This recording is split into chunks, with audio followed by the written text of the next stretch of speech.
क्या आप भारत के सबसे बड़े मदरसे का नाम जानते हैं? यूपी में बना दारुल उलूम देवबंद भारत ही नहीं, एशिया का सबसे बड़ा मदरसा है।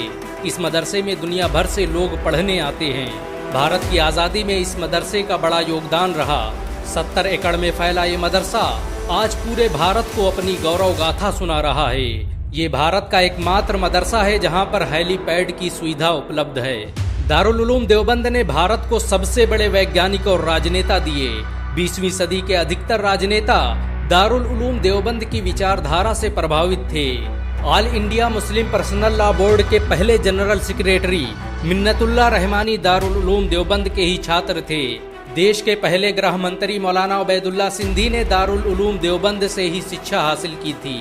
दारुल उलूम देवबंद के संस्थापकों ने ही 1857 में अंग्रेजों के खिलाफ शामली में जंग लड़ी। इस युद्ध की अगुवाई मशहूर क्रांतिकारी इमदादुल्लाह मुहाजिर मक्की कर रहे थे। अंग्रेजों के खिलाफ फतवा देने वाले मौलाना अशरफ अली थानवी दारुल उलूम देवबंद के ही छात्र थे। दारुल उलूम देवबंद की स्थापना मौलाना कासिम नानोतवी ने 30 मई 1866 को देवबंद में की थी। देवबंद की एक छोटी सी मस्जिद से शुरू हुआ ये मदरसा आज एशिया का सबसे बड़ा मदरसा बन चुका है। इस मदरसे के पहले छात्र महमूदुल हसन और पहले उस्ताद महमूद थे। दारुल उलूम देवबंद भारत का पहला मदरसा है जिसने डिग्री देने की परंपरा की शुरुआत की। 1875 में एक सम्मेलन में छात्रों को सबसे पहले डिग्रियां दी गईं, जिसके बाद ये परंपरा पूरे भारत में फैल गई। सन 1875 में ही इस मदरसे की पहली बिल्डिंग की बुनियाद रखी गई। दारुल उलूम देवबंद आज भारत ही नहीं एशिया का सबसे बड़ा मदरसा है। इस मदरसे ने उस वक्त हजारों मुफस्सिर, मुहद्दिस, मुफ्ती और आलिम पैदा किए जिस वक्त भारत में मुसलमानों को चुन चुन कर मारा जा रहा था। इस मदरसे ने कुछ ही सालों में इतने क्रांतिकारी पैदा कर दिए कि 1875 में अंग्रेज गवर्नर सर जॉन स्ट्रेची ने इस मदरसे की जांच के आदेश दे दिए। अंग्रेजों को डर था कि कहीं इस मदरसे की वजह से उनकी सल्तनत खतरे में न पड़ जाए। इस मदरसे की अहमियत का अंदाजा इस बात से लगाया जा सकता है कि अंग्रेजी खुफिया विभाग द्वारा दारुल उलूम देवबंद को भारत के सबसे बेहतरीन स्कूल होने का अवार्ड दिया गया। अंग्रेज अधिकारी सर जॉन पोमर ने तो यहाँ तक कह दिया कि इतना बेहतरीन स्कूल तो उसने इंग्लैंड में भी नहीं देखा। इस मदरसे के पहले छात्र रहे शेखुल हिंद मौलाना महमूदुल हसन ने ही जमियतुल अंसार नाम का आंदोलन चलाया, जिसने भारत की आज़ादी में क्रांतिकारी भूमिका निभाई। रेशमी रुमाल आंदोलन की शुरुआत करने वाले मौलाना उबैदुल्ला सिंधी दारुल उलूम देवबंद के ही छात्र थे। उन्होंने सुभाष चंद्र बोस के साथ मिलकर भारत की पहली अस्थायी सरकार की स्थापना की थी। वो आजाद हिंद सरकार में भारत के पहले गृह मंत्री भी थे। बहुत कम लोग जानते हैं कि रोलेट एक्ट कमीशन ने दारुल उलूम देवबंद को भारत का सबसे खतरनाक मदरसा बताया। उसने लिखा कि अगर इसे बंद नहीं किया गया तो भारत अंग्रेजों के हाथ से निकल जाएगा। भारत के सबसे बड़े मुस्लिम संगठन जमीयत उलमा हिंद की स्थापना दारुल उलूम देवबंद द्वारा ही की गई। दारुल उलूम देवबंद में पढ़ने वाले मुफ्ती किफायतुल्लाह जमीयत उलमा हिंद के पहले अध्यक्ष थे। बहुत कम लोग जानते हैं कि मौलाना कासिम नानोतवी ने दारुल उलूम देवबंद की स्थापना अंग्रेजों को भारत से निकालने के लिए की थी। इस मदरसे का मकसद देश में ऐसे नौजवानों को पैदा करना था जो भारत की आज़ादी में योगदान दे सके। आपको ये जानकर शायद हैरानी हो कि दारुल उलूम देवबंद के छात्र रहे मौलाना महमूदुल हसन ने ही 1920 में गांधी को महात्मा का लक़ब दिया। उनका ये नाम इतना मशहूर हुआ कि गांधी पूरी दुनिया में महात्मा गांधी के नाम से पुकारे जाने लगे। महमूदुल हसन ने ही हकीम अजमल खान के साथ मिलकर 1920 में जामिया मिलिया इस्लामिया यूनिवर्सिटी की स्थापना की थी ताकि भारतीय शिक्षा तंत्र को अंग्रेजों के चंगुल से आज़ाद करवाया जा सके। आपको ये जानकर शायद हैरानी हो कि दारुल उलूम देवबंद में दुनिया के सबसे बड़े इस्लामिक एंट्रेंस एग्जाम का आयोजन किया जाता है।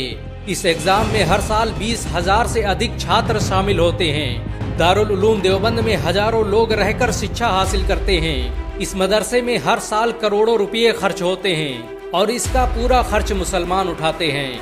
दारुल उलूम देवबंद ने भारत में इस्लाम को फैलाने में बड़ा बुनियादी किरदार अदा किया। इस मदरसे ने दुनिया में सबसे ज्यादा आलिम और शिक्षाविद पैदा किए।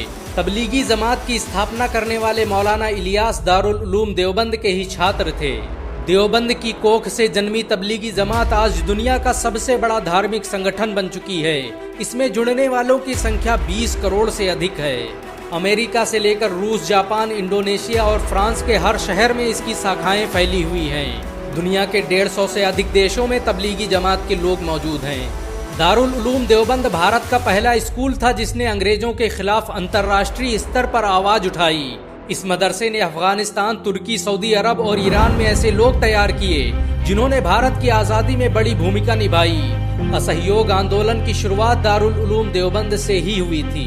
1916 में शेखुल हिंद ने तुर्की के युद्ध मंत्री अनवर पाशा के साथ मिलकर भारत को आज़ाद करने की जो योजना बनाई, उसने भारत से अंग्रेजी सल्तनत को उखाड़ फेंका। दारुल उलूम देवबंद द्वारा चलाए गए इस आंदोलन के बारे में सर रोलेट ने लिखा कि ऐसी रणनीति को देखकर ब्रिटिश हुकूमत हक्का बक्का रह गई। दारुल उलूम देवबंद ने भारत के लिए जो किया वो आज तक कोई नहीं कर पाया। उड़ीसा के गवर्नर विशंभर नाथ पांडे के मुताबिक ये मदरसा अपने आप में एक देश था। अगर ये न होता तो भारत कभी आज़ाद न होता। भारत की आज़ादी के लिए लड़ने वाले इस मदरसे के 50,000 से अधिक उलमाओं को अंग्रेजों ने एक साथ फांसी दे दी थी। दारुल उलूम देवबंद को देखने के लिए हर साल लाखों लोग भारत आते हैं, जिससे भारत सरकार करोड़ों रुपए की कमाई करती है। विदेशों से आने वाले लोगों के लिए देवबंद आज भी कौतूहल का विषय है। देवबंद से पढ़कर निकले करोड़ों लोग आज दुनिया भर में भारत का नाम रोशन कर रहे हैं। कोई भी देश ऐसा नहीं जहां पर इस मदरसे में पढ़ने वाले लोग मौजूद न हों। भारत में चलने वाले ज्यादातर मदरसों में देवबंद का ही सिलेबस पढ़ाया जाता है। दारुल उलूम देवबंद भारत का अकेला मदरसा है जहां पर हेलीपैड की सुविधा मौजूद है। इस मदरसे में आसानी से हेलीकॉप्टर लैंड कराए जा सकते हैं। दारुल उलूम देवबंद में बनी मस्जिद रशीदिया भारत की सबसे खूबसूरत मस्जिद मानी जाती है। इस मस्जिद को बनाने में करोड़ों रुपये खर्च हुए। ताजमहल के बाद ये भारत की अकेली इमारत है जिसमें सबसे ज्यादा संगमरमर का इस्तेमाल किया गया।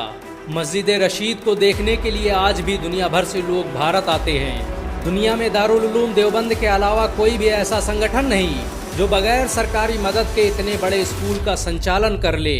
दारुल उलूम देवबंद का पूरा खर्च भारत के मुसलमान उठाते हैं। इसे आज तक किसी तरह के सरकारी फंड की जरूरत महसूस नहीं हुई।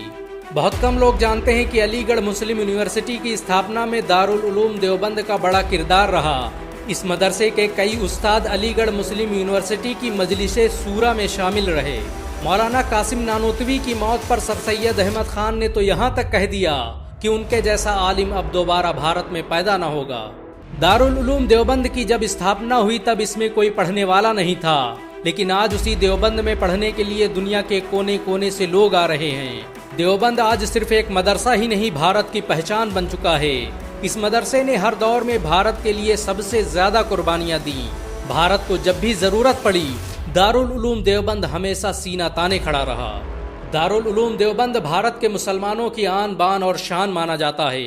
मुसलमान इसकी हिफाजत के लिए अपना सब कुछ कुर्बान कर सकते हैं। अगर एक मुसलमान होने के नाते आपको गर्व महसूस हुआ हो तो इस वीडियो को लाइक और शेयर जरूर करें। ऐसी और वीडियो को देखने के लिए हमारे चैनल को सब्सक्राइब करें, घंटा जरूर दबाएं।